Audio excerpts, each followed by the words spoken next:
যদি বন্দি করে রাখে 1 বছর না 3 বছর না 1000 বছরও, তবু বাঘ বিড়াল হয় না, বাঘ বাকি থাকে। 1000 বছর পর যদি বের হয়, তখনও তার হুঙ্কার শুনলে শিয়ালরা লাজ করে পালাতে বাধ্য থাকে।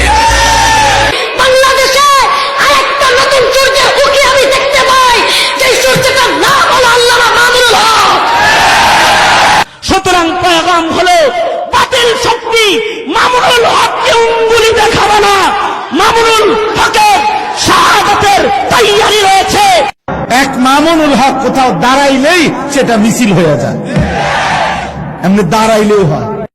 মামুনুল হকের এই মুখ দিয়ে হাদিস কোরআন বের হয়, বুখারী শরীফ বের হয়, আল্লাহর কালাম বের হয়। যে সমস্ত কুচক্করি মহল তার মুখে প্রস্রাব করবে, ও আল্লাহ তাদের উপর গজব নাযিল করেন, গজব নাযিল করেন।